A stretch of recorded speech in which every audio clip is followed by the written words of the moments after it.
राजेश अपनी बात को आगे बढ़ाएं।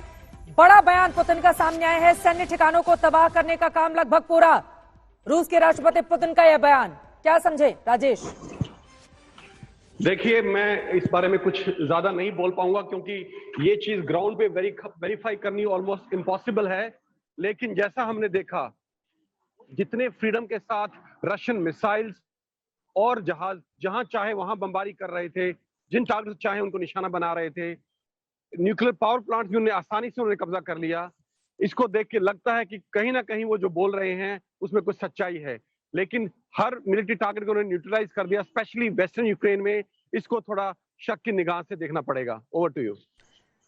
वहां के हालात क्या हैं, कीव के हालात क्या हैं, और आपका अनुभव में मैं आपसे जानना चाहूंगी राजेश। जब आप शाम के 5 बजे रिपोर्टिंग कर रहे थे उस समय यूक्रेन के तमाम फोर्सेस की ओर से आपको रोका गया, आपकी चेकिंग की गई। उसके बाद जब उनको वो सेटिस्फाई हो गए कि आप मीडिया पर्सन है, उसके बाद आपको जाने दिया गया। कीव की अगर मैं जानकारी चाहूं तो इस वक्त राजधानी कीव की स्थिति, वहां के हालात कैसे हैं राजेश? देखिए, मेरे को उन्होंने ऐसे नहीं जाने दिया। मैं जू को मैं कवर कर रहा था, जो यहाँ का चिड़ियाघर है कीव का। मुझे जानवरों से बहुत प्रेम है और मैं चाहता था दुनिया ये देखे कि वॉर जोन में जो जानवर है वहां पे, वो भी किस मुसीबत में हैं। उनका खाना सिर्फ 10 दिन का बचा है अभी। तो मैं वहां एक रिपोर्ट करने गया था। जब बाहर निकला था, क्योंकि मेरे हाथ में, मैं कैमरे से लाइव जाता हूँ अपने फोन से, तो जब मैं फोन उठा के चेहरे के सामने रखता हूँ तो हर किसी को ये प्रतीत होता है जैसे मैं रिकॉर्ड कर रहा हूँ। और यहाँ इस वक्त फोटो लेना या रिकॉर्डिंग लेना अपनी जान के ऊपर खतरा बनाने की बात करने वाली बात है। बिल्कुल, और बिल्कुल। जब मैं लाइव था उस टाइम, तो ये मिलिशिया था, ये दौड़ के मेरी तरफ आया, इसने राइफल कॉक कर ली थी और दौड़ के मेरी तरफ आ रहा था। मैं उसको समझाने की कोशिश की लेकिन वो बहुत एग्रेसिव था। उसके बाद वो मुझे और एक मेरे साथ एक लोकल यहाँ मेरा साथी था जो मेरा कुछ हेल्प कर रहा था इसमें ट्रांसलेशन में, वो हम दोनों को अपने हेडक्वार्टर में लेके गए। वहां पे उन्होंने उस रशियन से भी बहुत ज्यादा बातचीत की। और देखिए, मैं आपको एक बड़ी अजीब बात बताता हूँ। मैंने तो अपना पासपोर्ट दिखाया, अपना आईडी, बाकी आईडी दिखाई, मुझ पे उनको विश्वास हो गया। लेकिन उसको, क्योंकि वो रूसी भाषी था, यूक्रेनियन है लेकिन रूसी रूसी भाषी था, इसलिए उसको उन्होंने बहुत बुरी तरह ट्रीट किया। और जो है उसको सब कुछ दिखाया, उसने मैं पासपोर्ट तक दिखाया, लेकिन फिर भी उन्होंने विश्वास नहीं किया। यूक्रेनियन पासपोर्ट था उसके पास में। फिर उन्होंने उससे कुछ शब्द बोलने के लिए बोले यूक्रेनियन भाषा में, और वो फॉर्चुनेटली बोल पाया, अदरवाइज उसका बहुत बुरा हश्र होना था यूक्रेन होने के बावजूद।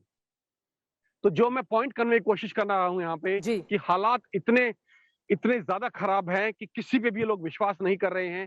और रूसी और यूक्रेनियन देखने में एक जैसे लगते हैं, एक ही जुबान बोलते हैं।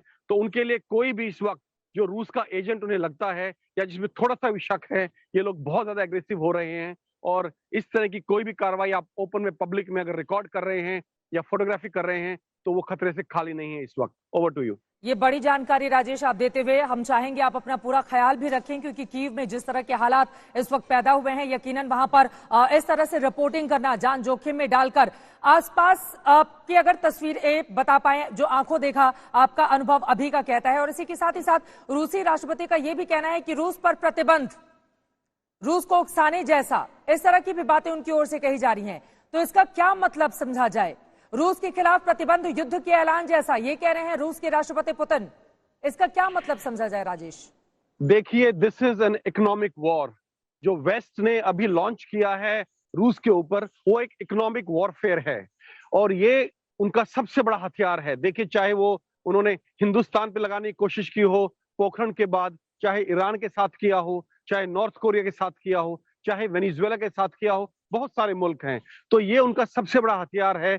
वो एक मुल्क की जो इकोनॉमी है उसको बिल्कुल क्रिपल कर देते हैं, बिल्कुल उसको जमीन पे ले आते हैं। वहां के लोग मतलब छोटी छोटी चीजों पर तरस जाते हैं। तो इनका बहुत बड़ा हथियार है। ये एक तरह का वॉरफेयर है, एंड इसको एस्टेब्लिश फॉर्म ऑफ वॉरफेयर है, इकोनॉमिक वॉरफेयर। और उनके पास इसके अलावा कोई चारा नहीं था वेस्ट के पास, क्योंकि वो ना तो बूट्स ऑन ग्राउंड लेके आ सकते थे यूक्रेन के अंदर, ना कोई हथियार यूज कर सकते थे। जब भी आपसे बात होती है ये शुरू हो जाता है। तो मैं आपको ये बोलना चाहता हूं कि इसके अलावा उनके पास कोई और हथियार नहीं था और बहुत बड़ा हथियार यूज किया है। तो एक तरह का ये वॉरफेयर है, लेकिन रूस इसको किसी भी तरह से एक एक्सक्यूज नहीं मान सकता हमला करने का, क्योंकि वेस्ट ने, नेटो और अमेरिका ने पूरा ध्यान रखा है कि किसी भी तरह से ना तो वो बूट्स ऑन ग्राउंड डालें,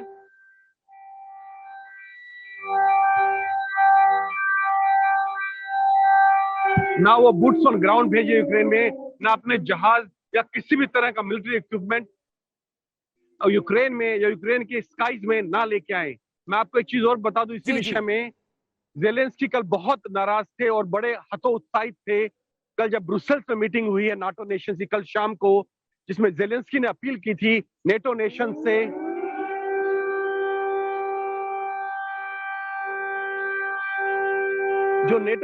अपील की थी कि वो एनफोर्स करें close space, close skies over Ukraine. Ukraine का जो एयर स्पेस है उसको क्लोज कर दें, ये उन्होंने नेटो नेशन से अपील की थी और बहुत मार्मिक अपील की थी। लेकिन नेटो देशों ने इसे बिल्कुल सिरे से खारिज कर दिया, क्योंकि वो क्लोज स्पेस एनफोर्स करने के लिए या तो उनको अपनी एयर डिफेंस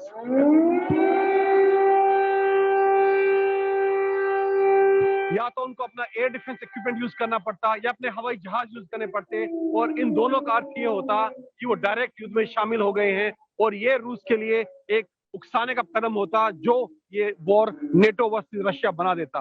तो उन्होंने इसको साफ मना कर दिया और बिल्कुल एक सिरे से खारिज कर दिया। इसके बाद से अगर आप देखें, बिल्कुल मैं फौरन लौटूंगी राजेश। आसमान में किस तरह से सायरन की आवाज भी वहां पर हमारे हमले को लेकर अलर्ट जारी किया जा रहा है, बार बार सायरन की आवाज गूंजती हुई भी हम सब सुन पा रहे हैं। और इसी के साथ ही जेलेंस्की की ओर से यह भी कहा गया कि पुतिन को अगर नहीं रोका गया तो फिर यूरोप भी मिट जाएगा, इस तरह का बयान दिया गया है राष्ट्रपति जेलेंस्की की ओर से।